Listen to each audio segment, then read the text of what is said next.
We have a couple more to show you, just to show you some variations over here.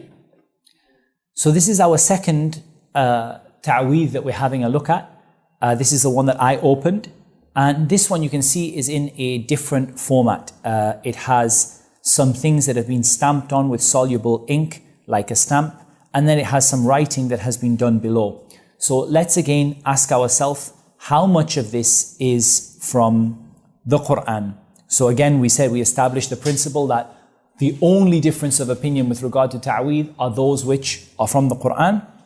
So what we can do is we can say, if there is anything from the Quran in here, it's going to be in this block or this block. Here we have some random letters placed inside of squares. We have some more letters placed inside of squares. We have some more seals. We have some more numbers. We have some scribbles and we have some symbols. And here we have some slightly different symbols, which I will explain the meaning of in a moment, inshallah. We have some strange squiggles. None of this, we can certainly say that 60% of this ta'weez is absolutely not from the Quran in any way whatsoever. And if there were to be anything from the Quran, it would be in this. The problem is that it's mostly illegible. It says, أعوذ بكلمات الله التامة من شر, and then you can't read what it says. And then it says Ya Kareem at some point. And then Ya Razzaq. So again, it's not from the Quran. There are some of the names of Allah there, but there are lots of places where you can't read what it says. Could say anything. In this other one here that we have the word Qadr, we have the word Aqul. Other than that, it's very, very, very hard to read what it says, but it appears to be words that don't make any sense in Arabic. Some of the words make sense to me in Arabic. We have min Allah, but in between there are some words that don't appear to make any sense. Qiham or Qaham, Yaqush, Jim, Malish. These are words that don't appear to make any sense in Arabic at all. We don't know what language they are in. They may be in only the language of the shayateen. In any case, we'll let them off and we'll say that perhaps part of this is from the Quran, it's illegible, part of this is from the dua. So then let's move on to see what is in the boxes. In the boxes is well known what is written here. What is written is Batad, Zahaj, Wah. And I know this because this is a 3x3 square. There are 3 squares by 3, it makes 9. And it's in fact, it's the most famous of the magician's symbols that are used to attack and to destroy and to ruin people's lives. Batad is one of the names of the shaitan, Zahaj is one of the names of the shaitan, and Wah is one of the names of the shaitan. And here are the numeric symbols which add up to Batad, Zahaj, Wah. It adds up to 15 on all sides, 15 across and 15 down, 15, 15, 15, 15, 15, 15. And it spells the name of 3 of the shayateen. Here is written what is most likely the word Iblis, but it's hard to read and confirm. It might not be, but usually when they write it like this, it's usually the word Iblis. But in case we can't read it, it might not be the word Iblis. We can let them off on that. What we can be absolutely sure of is the following here. So there are some symbols that look like 3 alifs together and a ta and a ha. These symbols here refer to the worship of the stars. It's Babylonian magic. And it refers to worshipping Lahtatil, Qahtatil, Hattatil, Hathatil, and these various shayateen. And basically they have symbols. And you can see their symbols very, very clearly on this paper here. Their symbols are written one after the other in a symbolic language, which is like hieroglyphics. It's not Arabic, but each of the symbols is well documented in the books of magic. And each one of them refers to one of the 7 stars or the 7 constellations of Babylon. Then you have again written in here some strange symbols. Some of them are the stars of Babylon. And it may well have some of Allah's names in there, although it's not entirely clear. Huwa seems to be written there. If that is Huwa, it's very hard to read. Or Mah, it could be also. And here is written Ya Kaldim. That's a very strange word to use. There's a cross in the middle. Again, something Muslims don't use. And this is written in the shape of a magician's symbol. Then we have Huwa Razzaq. So that is something relating to Allah. And then some random words, random symbols, Qatatil, all names of shaitan. And then some other things are written there. Hat is written there, which clearly you've never seen in the Quran. And then Huwa is written at the end. These are nothing more than just a paper that is full of the names of shaitan. From beginning to end, it's full of the names of shaitan. Only this top part here could be potentially something from the Quran. It's very, very hard to read. It appears that this one is A'udhu bi kalimatillahi tamma, which makes sense. But it appears that this one is written in a language other than Arabic with some Arabic words squeezed in there.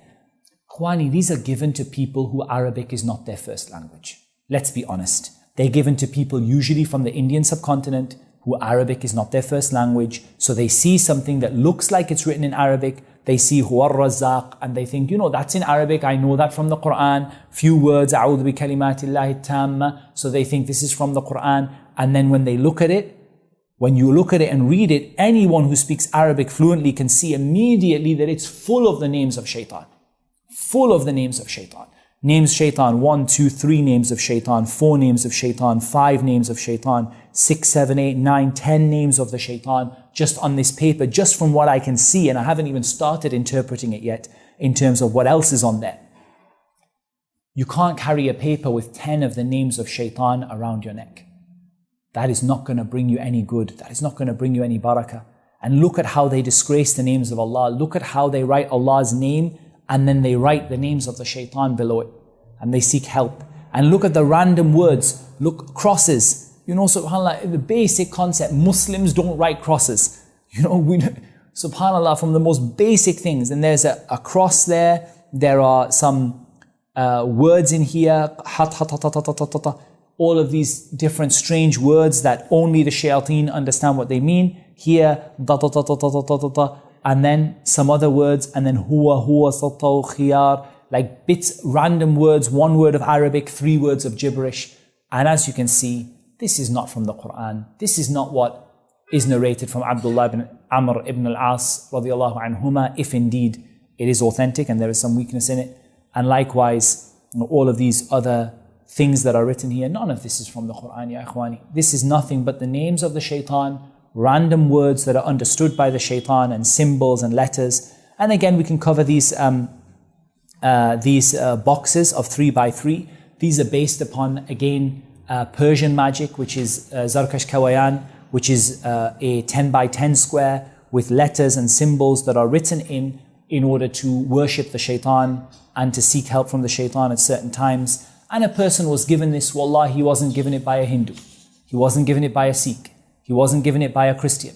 The brother who was given this was given it by somebody who appeared to be a Muslim, who appeared to be a holy man, a pious man, a wali from the awliya of Allah, an imam of the masjid or an imam of the whatever he was.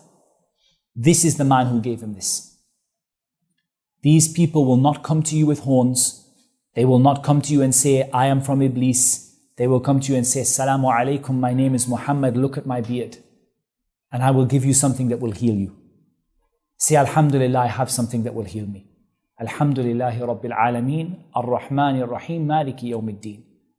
And Qul Huwallahu Ahad, and Qul A'udhu bi Rabbil Falaq, and Qul A'udhu bi Rabbil Nas. And the simple question you say to them is, okay, if this paper is so blessed to heal me, let me print out Ayatul Kursi from the Quran, print a page from Quran.com and fold it and tie it on my neck. What do you say? He will say it has no benefit. He will say, MashaAllah. Ayatul Kursi has no benefit, but your random has a benefit. This is nothing but worship of the shaitan, ya ikhwan.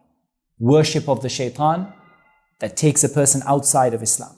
How about the miskeen person who hangs this around their neck? The miskeen person who hangs this in their home, in their office, seeking barakah, and it's bringing them nothing but loss and destruction day after day after day.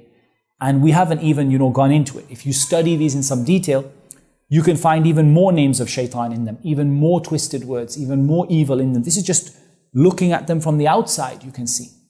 And you know the people's names are written on them. I think on the back of this one, the person's name was written on it. And what an evil, evil thing to happen to you. We ask Allah Azza wa Jal to keep you safe, and we remind all of you, if you have any ta'weez, any symbol, any writing, any strange boxes, any ayah of Quran that finishes with random letters or strange boxes that you can't understand, get rid of it.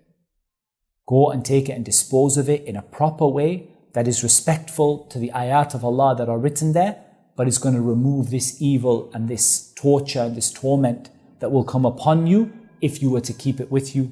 Because if you were to keep these with you, ما أفلحت أبدا, you would never ever be successful. You would never ever have any success in your life, in this dunya or in the akhirah.